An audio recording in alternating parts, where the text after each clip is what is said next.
ಅದು ಕೇಕ್ನ ಆರ್ಡರ್ ಮಾಡಿದ್ ನಾವೇ, ಆದ್ರೆ ವಿಷ ಇದ್ದಿದ್ದ ವಿಷಯ ನಮಗೆ ಗೊತ್ತಿಲ್ಲ.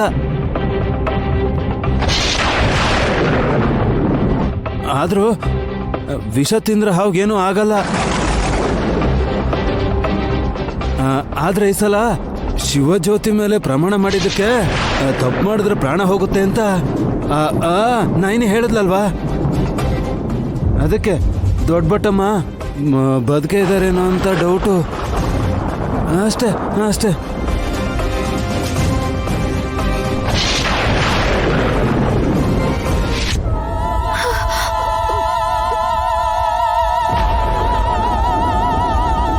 ಸುಮನ ಅತ್ತೆ ಮಾವ ಇವರೆಲ್ಲರೂ ತುಂಬಾ ಗಾಬರಿ ಆಗಿದ್ದಾರೆ. ಹೌದು, ಮಿಂಚು ಹೊಡಿತಾ ಇದೆ, ಗುಡುಗು ಮತ್ತೆ ಗಾಳಿನೂ ಜೋರಾಗಿದೆ. ನನ್ ಸಾಯ್ಲಿ ಅಂತ ಶಿವಜ್ಯೋತಿ ಎದುರುಗಡೆ ಹಾಗೆ ಹೇಳ್ದೆ ಅಲ್ವಾ? ಸುಮನ ಯಾರು ಇಲ್ಲ ಅಲ್ಲಿ. ಸುಮನ ಏನಾಯ್ತೆ? ಸುಮನ ಏನಾಯ್ತು? ಏ ಸುಮ್ಮಿ, ಅಪ್ಪ ಸುಮನ ಏನಾಯ್ತು ಹೇಳು. ಸುಮನ ಏನಾಯ್ತು ನಿಂಗೆ? ನನ್ ಕತ್ತರಿಸ್ಕದ್ಲು. ಯಾರಮ್ಮ? ಸುಮ್ನಮ್ಮ. ದೊಡ್ಡಬಟ್ಟಮ್ಮನೇ. ಚಿಕ್ಕಪ್ಪ,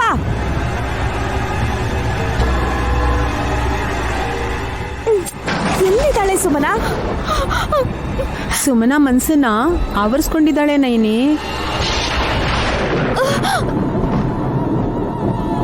ಮನೆಗ್ ಬಂದಿರೋದು ದೆವ್ವ ಅಲ್ಲ, ಸುಮನಾಗಿರೋದು ಭಯ ಅಷ್ಟೇ. ನನ್ ಕತ್ತೆ ಹಿಡ್ದ ಇಸ್ಕದ್ಲು, ನಂಗೆ ಉಸಿರು ಕಟ್ಟಿಸಿದ್ಲು. ಚೆನ್ನಾಗಿ ಮಸಾಜ್ ಮಾಡಿದಾಳೆ ಅನ್ಸುತ್ತೆ. ಅಷ್ಟಕ್ಕೂ ಎಲ್ಲಿದ್ದಾಳೆ ಅವಳು?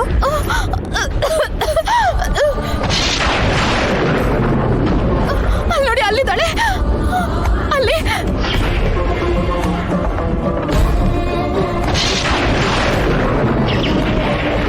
ನೋಡು ಏನಿದೆ ಅಲ್ಲಿ. ಸುಮನ ನೀನೇನು ಹೆದರ್ಕೋಬೇಡ, ನಾನೇ ಹೋಗಿ ಜನರೇಟರ್ ಆನ್ ಮಾಡ್ಬರ್ತೀನಿ.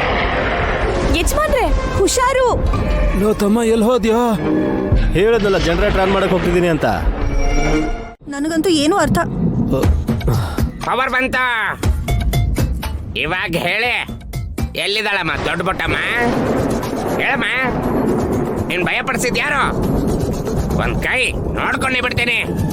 ಮನೇಲಿ ಪವರ್ ಬರೋದಲ್ಲ, ಮೈಯಲ್ಲಿ ಪವರ್ ಇರ್ಬೇಕು. ಕತ್ಲಲ್ಲಿ ಫಿಟ್ಸು, ಕರೆಂಟ್ ಬರ್ತಿದ್ದ ಹಾಗೆ ಗಟ್ಸು. ಮಾವಂಗೆ ಕರೆಂಟ್ ಬಂದ್ರೆ ಧೈರ್ಯ ಬಂದ್ಬಿಡುತ್ತೆ. ಕರೆಂಟ್ ಬರ್ಬೇಕಲ್ಲ ವಿಕ್ರಾಂತ್. ಬಂತು ಅಲ್ವಾತೆ? ವಲ್ಲಭ ಕೂಲ್. ಸುಮನ ಟೆನ್ಷನ್ ಮಾಡ್ಕೋಬೇಡ. ಸುಮನ, ದೊಡ್ಡ ಪುಟ್ಟಮ್ಮ ಬಂದ್ರೆ ಅದ್ ನನ್ಗೂ ಕೂಡ ಗೊತ್ತಾಗುತ್ತಲ್ವಾ? ಬಂದಿದ್ದನ್ನ ನಾನು ನೋಡಿದ್ದೀನಮ್ಮ. ಕರೆಂಟ್ ಹೋಗಿದ್ದಕ್ಕೆ ಸ್ವಲ್ಪ ಭಯ ಆಗಿತ್ತಷ್ಟೇ. ಇವಾಗ ಯಾರು ಬರ್ತಾರೆ? ಬರ್ಲಿ, ನಾನು ನೋಡ್ಕೋತೀನಿ.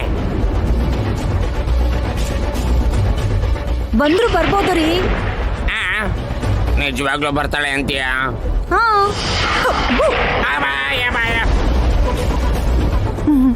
ಸುಮನ ಕತ್ನ ದೊಡ್ಡಬೊಟ್ಟಮ್ಮ ಹಿಸ್ಕಿದಾಳೆ ಅಂದ್ರೆ ಆವಾಗ್ಲೇ ಬಂದಿದ್ದಾಳಂತಲ್ವಾ? ಅಮ್ಮ, ಅವಳು ಸಿಕ್ಕಿದ್ರೆ, ಅವಳು ಇನ್ನೂ ಬದುಕಿದಾಳೆ ಅಂತ ಗೊತ್ತಾದ್ರೆ ನಾನೇ ಇವತ್ತು ಅವಳನ್ನ ಸಾಯಿಸ್ತೀನಿ. ಹೋಗ್ ಹುಡುಕಿ. ಬಿಡ್ರಿ ಕೈ. ನಡೆಯೋ ವಿಕ್ರಾಂತ್, ನನ್ ನೀವು ಜೊತೆನೇ ಬಂದ್ರಿ. ಇರೆ.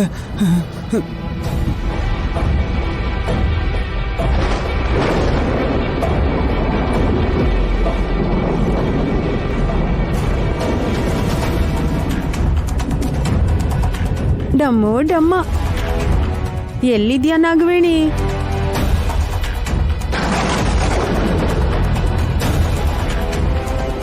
ದೊಡ್ಡಪುಟ್ಟಮ್ಮ ಇಲ್ಲೂ ಇಲ್ಲ. ಸುಮನ ಸುಮ್ಮನೆ ಭ್ರಮೆ ಪಡ್ತಿದ್ದಾಳೆ. ನೈನಿ, ಮಾವನು ನೋಡ್ದೆ ಅಂತ ಹೇಳಿದ್ರಲ್ಲ. ಅದೆಲ್ಲ ಭ್ರಮೆ. ಅಯ್ಯೋ ನಿಜಾನಮ್ಮ, ನಾನೇ ನೋಡಿದ್ದೀನಿ. ಇಲ್ಲ ಚಿಕ್ಕಪ್ಪ. ನಿನಗೇನ್ ಗೊತ್ತಕ್ಕ? ನನಗ್ ನೋಯ್ತಾ ಇದೆ. ನಾಳೆ ಏನಾದ್ರೂ ನಾಗರಾಜ ಬಂದ್ರೆ ನಿಜ ಏನು ಅಂತ ಅವನ್ನ ಕೇಳೋಣ ಸುಮನ. ನೀನೇನೋ ಕೆಟ್ಟ ಕೆಲಸ ಮಾಡಿದ್ಯಾ, ಅದಕ್ಕೆ ಭಯ ಶುರುವಾಗಿದೆ ನಿಂಗೆ. ಬಾ ಹೋಗೋಣ ಈಗ. ನಡೀತೀನಿ ಮೊದಲು. ಛೀ ಬಿಡ್ರಿ. ಏಯ್,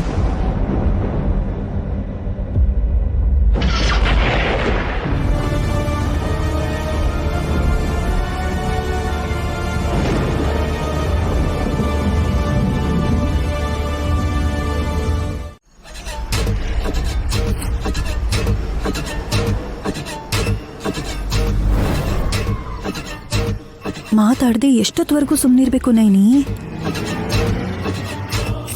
ನಾನಿರೋವರೆಗೂ ಹಾಸಿನಿ. ನೀನು ಹೋಗ್ಬಿಟ್ಟಿದ್ಯಾ ಇದೆಯಾ?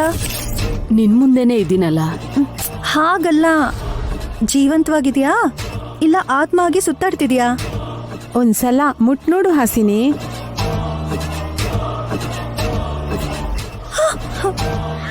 ಬದುಕೆ ಇದ್ದಾಳೆ. ಸುಮ್ಮನಿಗೆ ಹೆದರ್ಸಕ್ಕೋಸ್ಕರ ಕತ್ಲಲ್ಲಿ ಬಂದಿಲ್ಲು ದೊಡ್ಡಬೊಟ್ಟಮ್ಮ. ದೆವ್ವಗಳನ್ನ ಮೀರ್ಸೋ ರಾಕ್ಷಸರು ಈ ಮನೇಲಿರೋದು ನಿನಗ್ ಗೊತ್ತಿಲ್ವೇನೋ?